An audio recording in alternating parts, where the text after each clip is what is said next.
chosen one! Textbook takedown, sir. Get down. Do you have to make such a mess? Rule 17. Always make sure they're dead. Well, looks dead to me. It is now. Welcome to The Chosen One. I'm your host, Qui-Gon Din, and today on Unit 101, we're going to be talking about Delta Squad. I finally got enough reps in with these guys to know pretty much how they play and how to play them, so we're going to just go right into it. So, looking at Boss, he is a 9 squad point character. He brings us 2 force. He's got 10 health and 3 durability. He's going to be fairly tanky as well when you start looking at his stats. He brings us a tactic, hang tight trooper. Delta Squad is on our way. Basically, at the start of his activation, himself and every other Delta Squad unit gets within 4 gets to make a dash. This is very good. This is free mobility. This is going to allow him to be very mobile when we get into his innate. And then we get an active ability, Delta, give me an explosive solution. It costs 2 force. This is the strongest ability on his card by far.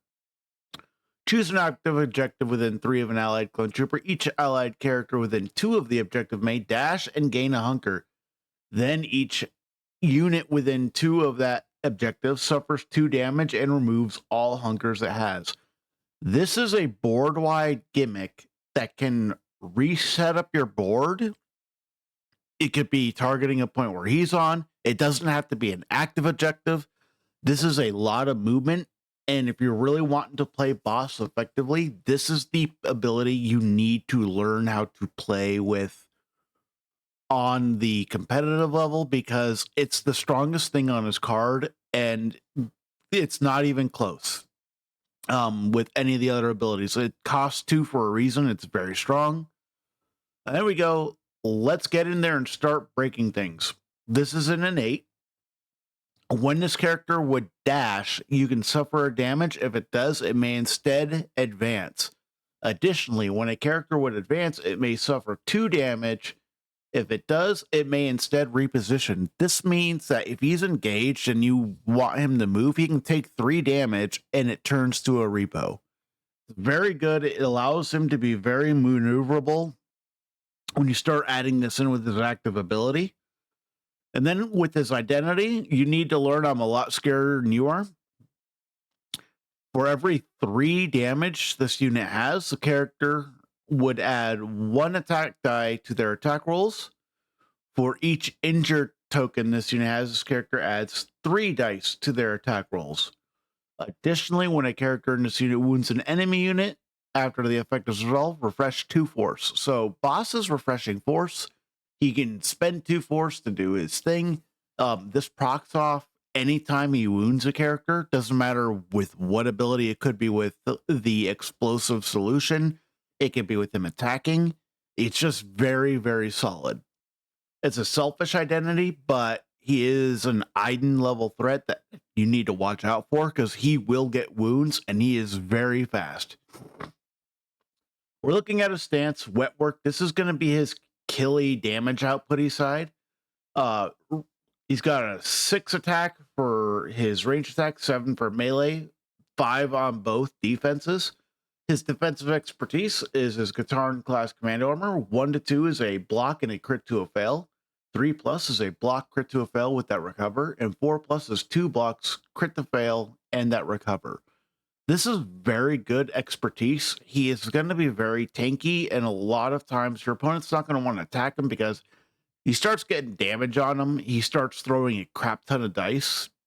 So attacking him is very, very, it's a double-edged sword trying to fight him. We're looking at his melee expertise, since this is his melee side.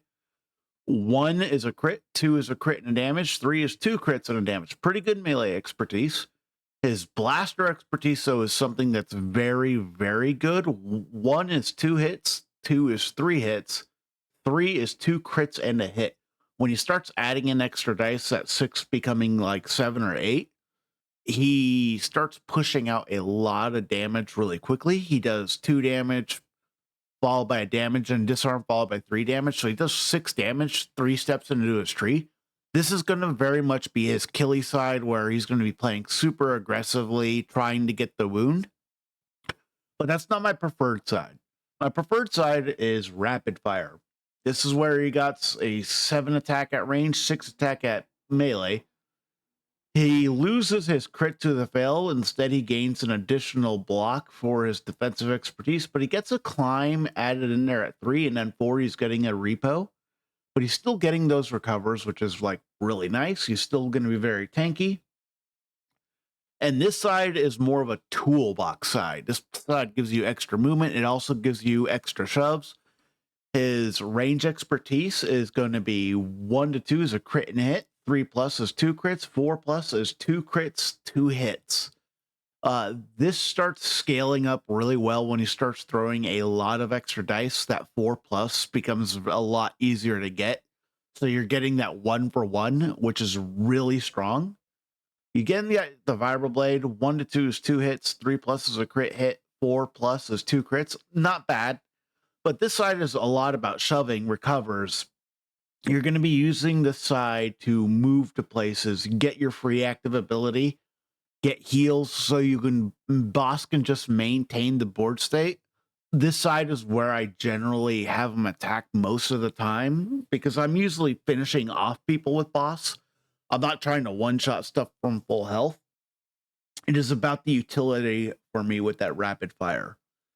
So, big time, very strong primary here. Delta Give Me an Explosive Solution is a game-breaking ability that if you learn to leverage it right, it's going to very much do a lot of work. On to the secondary of the box. We got Fixer. He's a 4-point cost secondary character. Again, Clone Commando, Clone Trooper, Delta Squad, Galactic Republic. 8 health and 2 durability. He brings us a tactic at the start of this unit's activation. Choose an allied Clone Trooper character. The chosen character recovers and then may dash. This is very good. A recover before the dash means you can clear something like a strain or pin, and then you can still move. Very good. This is going to be his only form of out of activation movement for himself as well. So if Fixer really needs to get somewhere, he's going to have to target himself with this. He brings us 2 reactives. His first one is Forming Up, Sir, when an allied Clone Trooper unit makes a move action. After all moves have been resolved, this unit may use this ability. If 1 or more characters in that unit that moved are within 3 of this character, they gain a hunger. This is going to be really cool for like Obi-Wan squads, where moving next to your guys and you start getting the hunger synergies. It's kind of where you want to see Fixer with that ability. It's not the game-breaking thing on his card, though. String him along and we'll mop him up. When an allied Clone Trooper character makes an attack as part of a combat action before dice are rolled, this unit may use this ability. Add 1 attack dice for each allied Delta Squad unit other than the attacking unit that is within range 5 and line of sight of the target.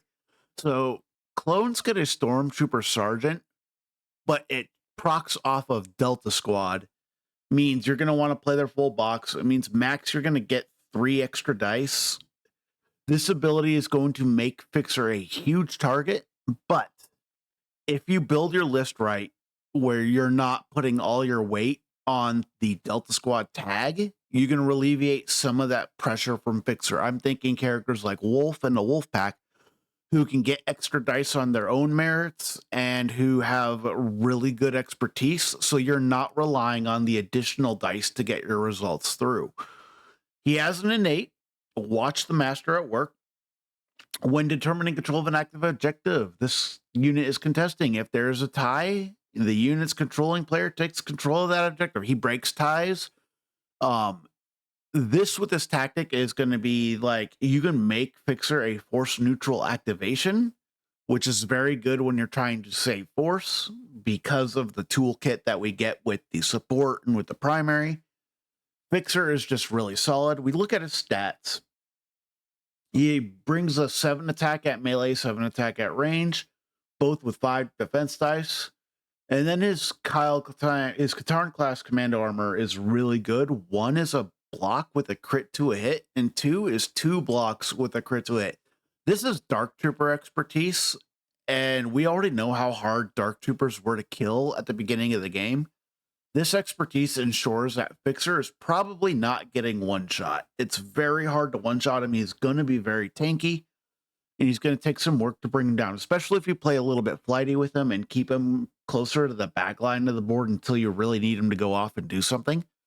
We look at his offensive expertise. His blaster pistols here for his range. 1 to 2 is 2 hits. 3 to 4 is 2 crits. 5+ is 2 crits, 2 hits. Very good expertise. It's looks a lot like Rex. His Vibroblade is a hit with a block to fail for 1 to 2. 3 to 4 is a crit, hit, block to fail. And 5+ is 2 crits, a hit, block to fail. This is decent, but it's about the same as the range. It mathematically equates to about the same type of results. So he can do melee. When we look at his tree, his bottom tree is going to be his Healy part. So it starts off with a damage and a shove. We love to see it. Damage and a recover, followed by 2 more recovers, a damage and a pin, and then a damage and a repo. We look at his top tree, it's going to be 2 damage, followed by a damage and a shove, followed by a damage and exposed, 2 more damage, and then that damage in the repo. So he does a good amount of damage, and both of his trees have shoves. But I really like using this bottom tree where you're utilizing the recovers to just keep Fixer healthy, because you want to keep him alive as much as possible.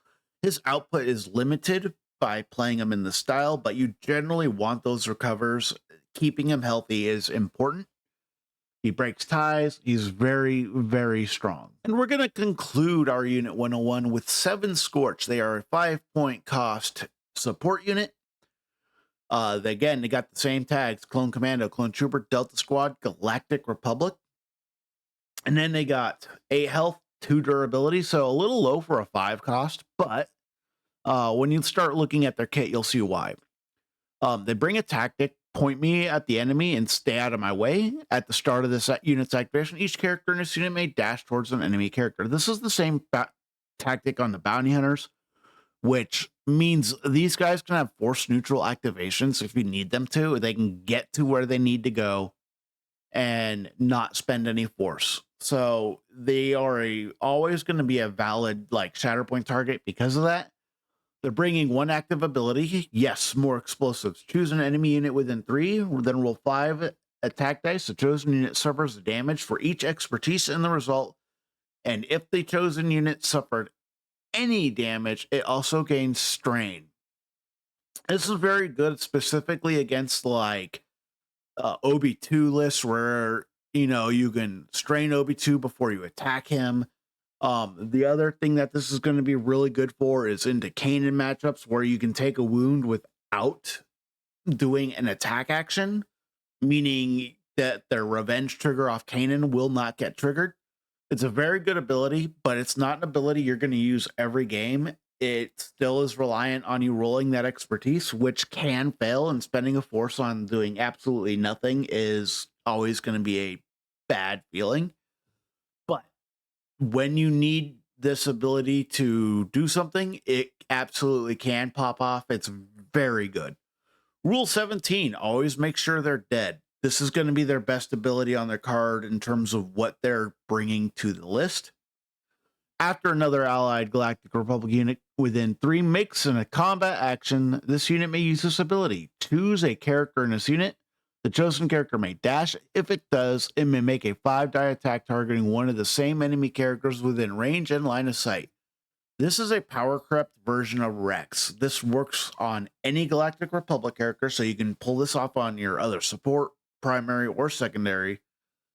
This also can trigger when wounded. It'll cost you 2 force, but if you need to do Rule 17 to take a point or to get that shove you need from their tree, it's really good. I love my job. This is going to be the other reason why you're really taking these guys. While they're on an active objective, they gain protection and steadfast. These guys are really tanky, really hard to dislodge. You don't have to use their abilities for them to be good. Their tactic and their innate is going to put in a lot of work. I have played games with these guys where they used none of their abilities the entire time, and they were still rock stars. All right, we look at their combat tree. They got a range 5 gun. They got a 7 attack dice at range, 6 at melee, 5 defense dice at range, 4 defense dice melee. So these guys do not want to get attacked in melee combat. Their Kataran class command armor 1 to 2 is a block with a crit to a hit, and then 3 plus is 2 blocks, a climb, and a crit to hit. Very good defensive expertise. It's not as good as Fixers, but it's better than any of the other clone supports outside of maybe clone commandos. We're looking at their offensive expertise, area pacification. Their range expertise 1 to 2 is 2 hits, 3 to 4 is 2 hits, a block to fail, 5 plus is a crit hit, block to fail. You really want to be rolling 1 expertise, maybe 3, depending on what you're looking at, but you want to see 1 or 3. You don't want to see 2 or 4, just because the mathematically. Their melee expertise is 1 to 3 is 2 hits, 4 plus is a crit. And it's not bad melee expertise. It's not the worst thing in the world, but it's not as good as their range expertise. We look at their tree. They can start off with the top tree or the bottom tree. The top tree is going to be your damage heavy tree and conditions. Starts off with 2 damage, followed by damage strain, damage shove, damage pin, then 2 recovers. If they full tree, this is a really good tree to just top them off on health and really go for the kill. When we look at the bottom tree, though, this is going to be their more shove and move tree. So it's a damage and shove followed by damage and a disarm, another damage and a shove, damage and a climb, and then it ends up with 2 more damage. So the bottom damage can max out at more damage, but you're not going to full tree with these guys near as much as you would like. They're generally getting 2 or 3 down the tree, and in that regard, these guys are really good at shoving people off points and getting themselves on points so that they are hard to dislodge. You can play the control game with these guys. If you learn how to time Rule 17, these guys are very good. Their strength is going to be coming in knowing when to do Rule 17, when not to use it. Really utilizing these guys for their force economy. And there's just a really strong activation, and they got really strong trees. And in the end of the day, that's all we can really ask for. This is the best clone support by far. Wolfpack, I do think, is pretty close when you start looking at dynamic activations. These guys can do a lot. Wolfpack can do a lot. I definitely recommend playing Wolf and Wolfpack on the other side if you're doing an all clones list. It alleviates a lot of the pressure from Fixer. So, closing thoughts. Delta Squad is going to be very good. It is going to be one of the best lists in the game if you can learn the piloting of it. It's not an easy list to pilot. There's a lot of moving parts. A lot of range management, so you have to do with bubbles, knowing when to spend force, when to conserve it.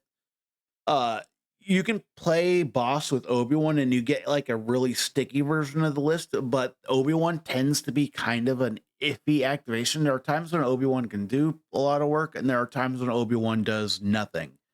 The hunker mechanics are very cool with Obi-Wan, but if you want to play a list that can pivot more towards objective play and flip objectives on a dime, where something like on First Contact, where your objectives can flip and you need to pivot and reposition your board, this is where I feel Hunter with Wolf and the Wolf Pack are going to be your best friends. They add a lot extra speed. It is all gas, so you can play this control shove game. You can get your wounds. It's a very aggressive list. It's not the most killy list, but Wolf, definitely look into Wolf. He is very solid. He is adding a lot of power and dynamics to the list. And Hunter just makes your floor a lot more consistent with his dice fixing. And Hunter also can move and pivot onto opponents' back points on a dime. He is very fast. So when you got these 2 primaries that can pretty much get to anywhere they need to on the board, your list starts playing really well because they're fighting primaries. They're going to have to fight your secondaries, and your supports are also doing work. It is one of the most consistent lists where I feel I don't have a dead activation in that list, and I love it. So definitely play some boss with Hunter. It's A lot of people were touting Obi-Wan as the best pairing. I think it's going to be more subjective than that. I definitely think Hunter has a huge advantage over Obi-Wan in terms of the bigger maps. I think never tell me the odds. You don't want Obi-Wan. I think you want Hunter. It really allows your clones to pivot and really play the point game. And again, Wolf with Wolfpack, they throw a ton of dice without relying on Fixer, means you're getting more consistent access to buckets of dice across the board. And unmitigatable crits, while doesn't come up often, when it comes up, it's absolutely game breaking. Thank you for watching this episode of The Chosen One, a Star Wars Shatterpoint podcast. If you want to catch the next video, you can watch the one linked above, or you can just go and listen to the podcast on the playlist below. Please like and subscribe. Thank you for your support.